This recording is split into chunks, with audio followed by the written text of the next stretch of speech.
Aye. Well, since you've got the attention span of a goldfish fresh out the pub, let me dumb it down for ye again. So, Kevin and Lance, our two half-wit heroes, got roped into a quest by that daft wizard, McGinnis McMigginis. They faced all sorts of madness, almost got their arses roasted by a firehawk, then slogged through a cursed swamp and nearly got blown off a cliff by wind spirits. But it's the last adventure ye probably need reminding of, since your brain's clearly running on fumes. Last time they went up against sirens, aye, actual sirens, that were guarding a vicious plant called the Venus Heartbloom. The thing was ready to eat them alive, but somehow these two Muppets managed to talk their way out to it. Kevin, of all people, convinced the sirens they were pure by being honest about how much of a pair of idiots they really are. Turns out honesty's the best policy, even when you're an absolute ball bag.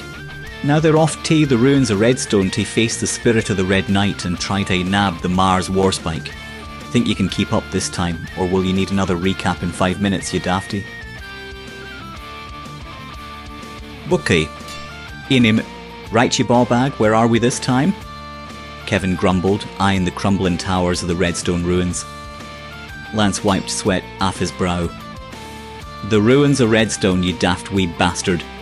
McGinnis said we've to get some Mars Warspike. Sounds like something violent. Aye, Mars, the god of war, Kevin said, mocking Lance with a high-pitched voice. That's what we need. More bloody violence. The ruins stretched out before them, a maze of broken walls and jagged stones, all glowing faintly red like a battlefield haunted by the blood of the fallen. As they crept deeper, the air got heavier, thick with the stench of war and death. Lance, being his usual nervous self, started muttering to Hissel. You feel that, Kev? It's like the air's fighting with you. Kevin, nae one for feelings, spat on the ground. Stop talking like a shite bag. It's just a ruin.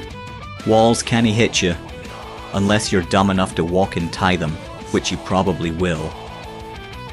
Suddenly, a loud clang echoed through the ruins, followed by a deep voice that boomed through the air, making even Kevin stop laughing. Who dares disturb the spirit of the Red Knight? Ah, piss off, Kevin shouted, swinging his arms as if he could chase the voice away. But then, as if out of thin air, a figure clad in ancient blood-stained armour appeared afore them, 7 foot tall, with eyes burning red like embers, and a great sword slung o'er his shoulder. Boys, that's a big bastard, Lance whispered, his voice cracking. Aye, nae shite, Sherlock, Kevin muttered, stepping forward like the cocky bastard he was. Listen, mate, we're just here for something called the Mars Warspike. If ye could kindly point us to it, we'll nae bother ye. The Red Knight's eyes flared brighter. Only warriors of true strength may claim the Warspike. Prove yourselves in combat, or be crushed like all who came before ye. Kevin turned to Lance with a grin. Looks like we've to fight the shiny bastard then. Ah, brilliant, Lance sighed. I've nae been punched enough this week. Without another word, the Red Knight swung his massive sword, sending a gust of wind so strong it nearly knocked the pair on their arses. Kevin, ever the daft bastard, leapt to the side, shouting insults at Lance for being too slow. Move your fat arse, Lance. You're like a bloody target standing there. Lance scrambled to dodge, barely missing a swipe that would have cleaved him in half. We need a plan, Kev. Kevin, to everyone's surprise, actually had one. Right, I'll distract him with my endless charm and wit. You sneak round the back and kick him in the shins. That's your plan? Got any better ideas, smartarse? So, Kevin charged at the Red Knight, swinging wildly with a broken bit of stone he found on the ground. Come on then, you big tin can. Is that all you've got? The Red Knight, clearly confused by Kevin's absolute madness, hesitated, giving Lance just enough time to dart around and deliver the most pitiful shin kick in the history of combat. But to everyone's shock, the knight stumbled back, howling in pain. Oh, look at that, Lance. Your useless feat actually did something for once. Angered, the Red Knight swung his sword in a wide arc, missing Kevin by inches but causing the ground to shake as it crashed into the stone beneath them. Ach, what the hell did we do now? Lance shouted. Kevin, realising brute strength wasn't their strong suit, finally got clever for once. It's Mars, innit? The god of war.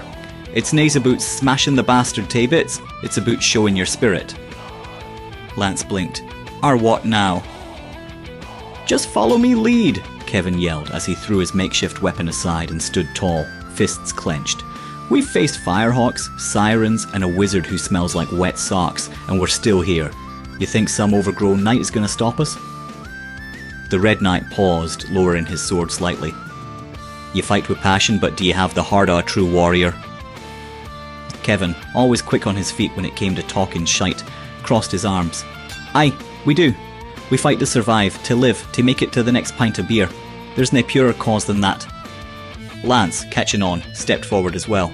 Aye, and if we go down laughing, fighting and calling each other eejits. The spirit seemed to consider this, then, slowly, he lowered his sword completely. Passion, strength, and the will to keep fighting despite your flaws. You have proven yourselves worthy. The ground beneath them trembled, and suddenly, a stone pedestal rose from the earth, revealing the Mars Warspike, gleaming red, pulsing with the power of battle itself. Kevin reached for it, smiling like a smug bastard. Told you we had it in the bag. As soon as his hand touched the Warspike, the Red Knight faded into the wind, his last words echoing in the ruins. May your battles be fierce and your spirits unbroken. Lance exhaled, wiping sweat off his face. I can't believe that worked. Kevin grinned, holding the Warspike high. Mars Warspike in hand, Lance. We're bloody warriors now. Warriors or idiots, still nae sure, Lance muttered, following Kevin out of the ruins. As they headed back to face their next challenge, Kevin shouted, Slanch ye bawbags! At the ruins, ever the cheeky bastard, his pride inflated beyond reason, but their quest far from finished. Aye, if you survive that tale, a Kevin and Lance facing the Red Knight without losing your marbles, then you've got the heart of a warrior yourself. Hit like, it's easier than swinging a warspike, and it'll only leave you bruised like these dafties. Subscribe for more tales of them bumbling through battles they've nae business surviving. And if you reckon you'd do better against the Red Knight, leave a comment below. Kevin will probably laugh at you, but Lance might appreciate the moral support. Slanchy, ye bunch of legends.